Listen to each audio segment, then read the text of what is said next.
The rain had been falling since dusk, and now, deep into the night, it showed no sign of easing. Each drop struck the pavement like icy needles, soaking the earth and chilling the air until even stray dogs sought shelter beneath rusting vehicles and shop awnings. Arya stumbled down the empty street, her shoes squelching with every step, her dress plastered to her thin body. Hunger gnawed at her stomach, but it was nothing compared to the bone-deep exhaustion that pulled her toward the ground. She hadn't slept properly in days. The benches in the park were slick with rainwater, the corners of alleys too dangerous, and the church doors she had tried earlier had been locked. Her breaths came out in uneven clouds of steam. She hugged herself tightly, rubbing her bare arms, whispering to no one, "Just one roof, please, God, just one roof tonight." Her voice cracked, drowned out by the wind.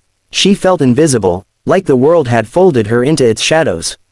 Then, through the curtain of rain, her eyes caught sight of something that looked almost unreal, a towering iron gate rising from stone walls, framing a mansion bathed in warm, golden light.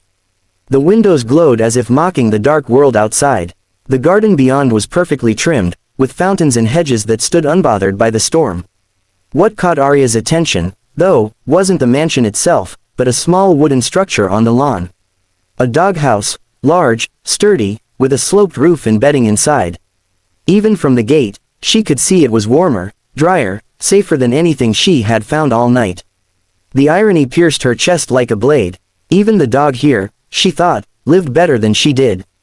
Her feet carried her forward almost on their own, until her hands gripped the cold metal bars of the gate. She pressed her forehead against it, closing her eyes for a moment to gather strength. Her fingers trembled as she searched for a buzzer, and when she finally found it, she pushed it with all the courage she had left. The sound echoed faintly, and then silence returned, broken only by the relentless patter of rain. Minutes passed. Arya's heart thudded painfully. She almost turned away, ashamed of her desperation, when the gate creaked. A man in a uniform, broad-shouldered, serious-faced, stepped out of the shadows. His eyes scanned her, wary, perhaps even suspicious. "Who are you? What do you want?" he asked, his voice firm but not unkind. Arya dropped to her knees before she even realized what she was doing. The puddles soaked her dress, but she didn't care. Her palms pressed together, her words tumbling out in a broken whisper. "Please, I don't need food. I don't need money. Just let me stay inside the gate tonight. I won't cause trouble, I swear." Just there, she gestured weakly toward the doghouse, her voice trembling. "Just the doghouse. I can curl up there and be gone by morning. Please." The guard's stern expression faltered. He hesitated, shifting uncomfortably. He wasn't used to such pleas, especially not from someone so young, so fragile. Rain slid down her face, mixing with tears, and something in her eyes, desperation, but also dignity, made it hard for him to say no outright. Before he could answer, footsteps clicked on the stone path. Both Arya and the guard turned their heads. Out of the mansion's doorway emerged a tall figure, framed by golden light. His presence was commanding, his black coat immaculate despite the storm. His eyes, sharp as glass, scanned the scene with cold precision. Damian Cross, the millionaire whose name everyone in town knew, approached slowly. "What's going on here?" His tone carried authority, the kind that silenced conversations. The guard straightened immediately, lowering his gaze. "Sir, this girl, she says she wants to spend the night in the doghouse." The words hung in the air, almost absurd in their simplicity. Damian's brow arched, his gaze narrowing on Arya. He stepped closer until his polished shoes were inches from the gate, his eyes locking onto hers. She wanted to look away, but couldn't. "You would rather sleep in a dog's house than ask for a bed like a human." His voice was low, deliberate, each word carrying weight. Arya's lips quivered, but she forced herself to nod. "Because no human has room for me anymore, sir," she whispered. The truth of it stung her as she spoke it aloud. The world seemed to freeze in that moment. The rain softened in her ears, the guard stood rigid, and Damian's expression became unreadable, his sharp features caught between disdain and something more complex. He didn't answer immediately, and that silence was more terrifying than rejection. Arya's breath caught, bracing herself for the cruel dismissal she had known all her life. But instead of turning away, Damian studied her with a strange intensity, as if her broken plea had stirred something long buried. The silence stretched unbearably in the rain-drenched courtyard. Arya's knees ached from the stone beneath her, her wet hair clinging to her face as she waited for the inevitable rejection. The guard kept his eyes lowered, not daring to breathe too loudly in the presence of his employer. Damien's gaze remained fixed on the girl, unreadable, almost searching. Then, at last, he spoke, his voice measured, firm, leaving no room for argument. "Prepare the guest suite." The words cut through the night like lightning. The guard's head snapped up, his mouth parting in disbelief. "Sir?" he asked cautiously, convinced he must have misheard. "I said," Damien repeated, this time with unmistakable authority, "prepare the guest suite for her." Arya froze. She blinked rapidly, certain that exhaustion had played a cruel trick on her ears.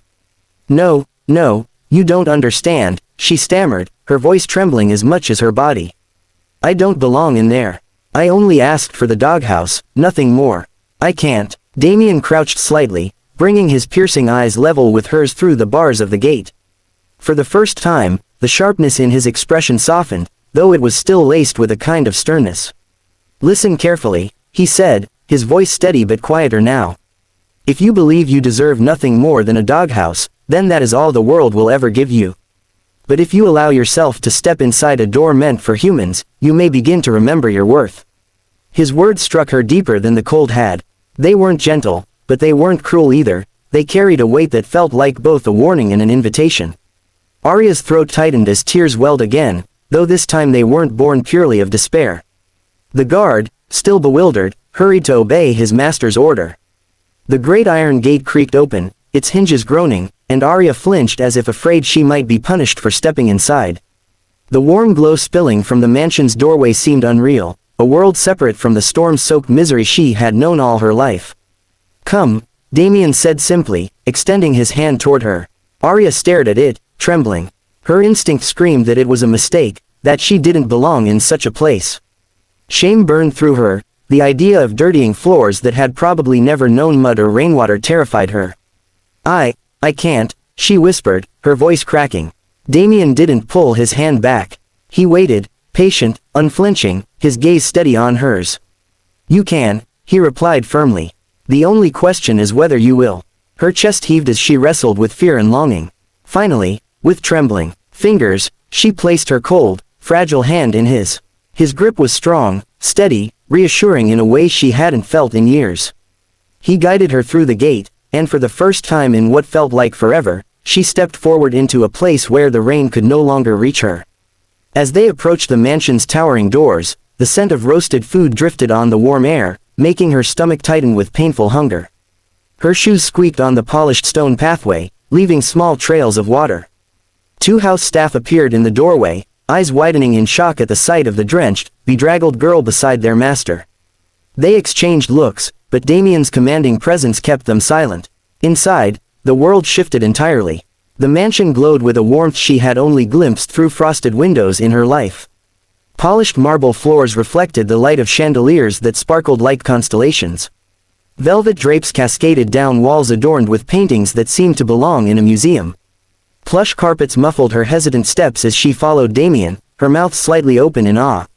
She felt like an intruder in a dream. Every detail screamed wealth and comfort, a universe apart from the cold streets she knew. Her fingers itched to touch the walls, the banister, to prove to herself that it was real. Yet shame kept her arms wrapped tightly around her soaked frame, as if she might contaminate the beauty with her presence. Damien stopped halfway down the grand hall and turned to her. His eyes, though still sharp, carried something thoughtful, almost haunted. "You asked for the doghouse," he said quietly, "but I will not allow you to settle for less than what a human being deserves. Not under my roof." Arya's lips trembled. She wanted to thank him, but the words caught in her throat. Gratitude felt too small, too fragile to contain what she felt. Instead, she lowered her head, letting fresh tears roll silently down her cheeks. Moments later, the guard reappeared, nodding respectfully. "The guest suite is ready, sir." Damien gave a single nod, then turned to Arya once more. "You will rest tonight," he said firmly. "Eat, sleep, and then we will speak tomorrow. For now, you need nothing more than warmth and silence." Her knees nearly gave out at the thought of a bed, of blankets, of safety. She allowed herself to be led down a corridor lined with gilded mirrors, each one reflecting a girl she barely recognized, drenched, hollow-eyed, but stepping into a world she had thought forever closed to her. That night, as she lay beneath the softest sheets she had ever touched, her heart raced with disbelief. She had come begging for a doghouse, and instead, she had been given something she never dared dream of. Outside, the doghouse sat empty, a quiet witness to how close she had come to settling for scraps when destiny had chosen to hand her a key to a door. And in another room, Damien Cross stood at his window, staring into the rain, his expression unreadable.